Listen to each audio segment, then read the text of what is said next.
Welcome to The Explainer. Today, we're diving into a really big question, one that comes from Yuval Noah Harari's landmark book, Sapiens. Okay, let's just get this straight. 70,000 years ago, we were nothing special, just another kind of ape, kind of hanging out in a corner of Africa, mostly just trying to stay out of trouble. And, we were nowhere near the top of the food chain. I mean, we were basically scavengers, right? Waiting for the big guys, lions, hyenas, to finish their meal so we could sneak in and what? Crack open some leftover bones. We were anxious, pretty marginal creatures. In fact, if you were a betting person back then, you would have absolutely put your money on our cousins, the Neanderthals. I mean, these guys were the real deal. They were survivors, perfectly adapted to the Ice Age in Europe. They were stronger, way more muscular, and they were incredible hunters, taking down mammoths. And get this, they even had bigger brains than we did. So by all logical measures, they should be the ones building cities today, not us. And yet, here we are. And the Neanderthals, they're gone. So what happened? What was our secret? We must have had some kind of secret weapon, right? Something that had nothing to do with muscle or even brain size. Something that just completely changed the game. All right, so that secret weapon, it wasn't a sharper spear or a stronger bicep. No, it was a revolution that happened right up here, in our minds.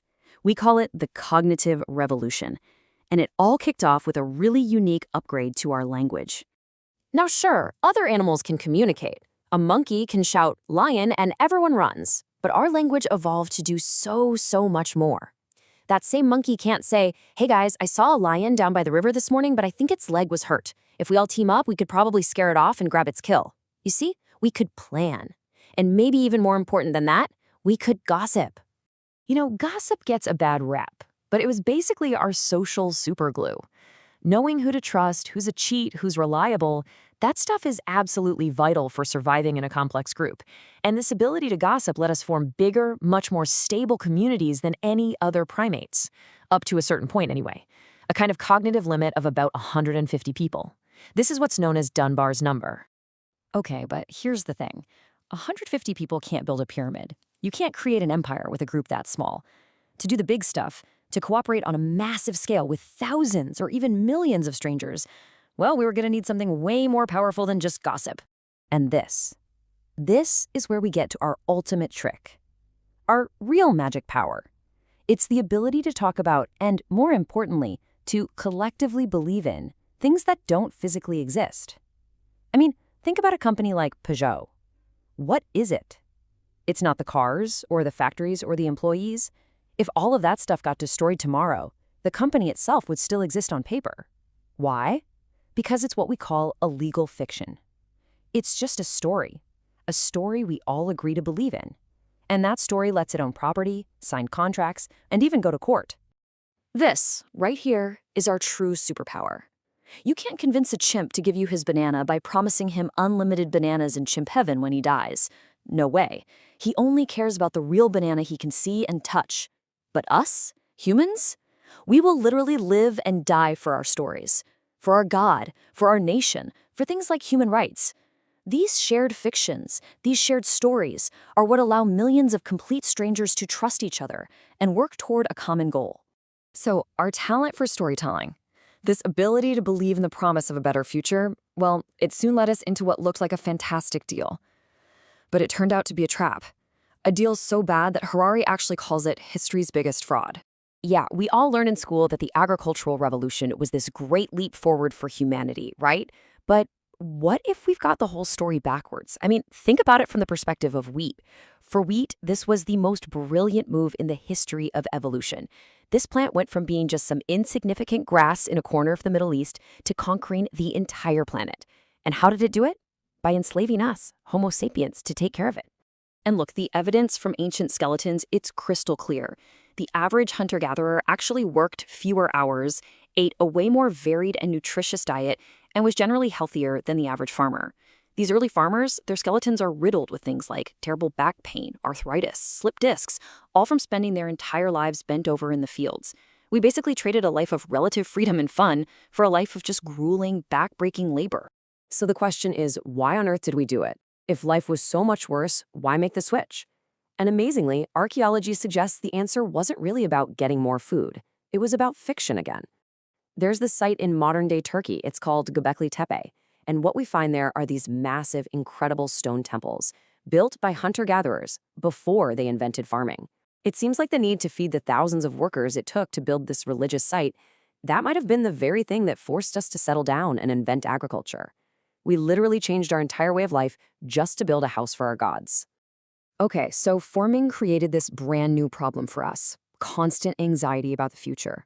You're always worried about droughts, floods, plagues.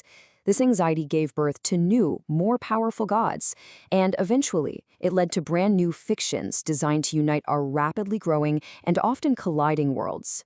First up, money. Think about it. It's just pieces of paper or little bits of metal. But because we all agree to believe in its story, it can cross any cultural divide. It is the most successful system of trust ever invented. I mean, even someone like Osama bin Laden, who hated pretty much everything about American culture, politics, and religion, was perfectly happy to use American dollars. Money is the one story that basically everyone on Earth believes in. Then came a totally revolutionary new kind of religion. You see, the older polytheistic faiths were generally pretty tolerant. The Romans, for example, they didn't really care if you worshipped your local river god, as long as you paid your taxes. But monotheism, Christianity, Islam, it introduced this radical new idea. There was only one God and one single truth for all of humanity. And this idea, it turned out to be an incredibly powerful tool for forging huge, unified empires out of all sorts of different peoples. So for thousands of years, these fictions, gods, kings, money, they ruled the world. But then, about 500 years ago, we kicked off a brand new revolution. And this one was different. It wasn't based on a new story, but on a really startling and humble admission. Now, this is going to sound completely backward, but it is the absolute key. For thousands of years, the assumption was that all the important knowledge was already out there, written down in ancient books like the Bible or the Quran. The Great Revolution was when we, as a culture, finally dared to say the three most important words for human progress. We don't know. Just think about old medieval maps. They were always completely filled in, right? The parts nobody had ever seen were just filled with drawings of monsters and mythical islands. But then, all of a sudden, new maps started appearing with these huge, empty white spaces. Those blank spots were more than just empty space. They were an admission of ignorance. But they were also a powerful invitation to go and explore. And that shift in thinking is what launched the entire scientific endeavor and gave us power we'd never dreamed of. So science gave us these godlike powers, to create vaccines, to split the atom, but it also kind of stripped the universe of any built-in meaning. To fill that void, we invented a brand new religion, humanism. We basically stopped worshiping a god in the sky and started worshiping humanity itself. The source of what's right and what's wrong was no longer in some holy book, but right inside of us, in our own feelings and experiences. So that brings us to today. We've replaced the old gods and we've put ourselves on the throne. We're the ones who decide what's right and wrong. We decide which species get to live and which ones die. But there's still one final massive limitation that we have yet to overcome. For millennia, every religion taught us that death is our inevitable fate, something to be accepted. But from the perspective of modern science, death isn't some mystical destiny. It's just a technical problem. A heart that stops pumping blood, cancerous cells that multiply out of control, a virus that hijacks our system. And the thing about a technical problem is that, in principle, every single one has a technical solution. And that's exactly what we're doing today. We are actively trying to solve death. There are billion-dollar companies right now dedicated to curing aging. Harari calls this the Gilgamesh Project. It's the ultimate goal of humanism, to take the last power that was reserved for the gods, immortality, and to claim it for ourselves. We are literally using science to try and become the gods we once worshipped. And that leaves us with a final and, honestly, a pretty chilling question. We have achieved the power of creation and destruction, powers that we once thought only belonged to gods. But have we gained the wisdom and the responsibility to go along with it? Our journey from an insignificant ape to the ruler of the planet might be complete. But as we stand on the verge of becoming gods ourselves, you have to admit, our story is far from over.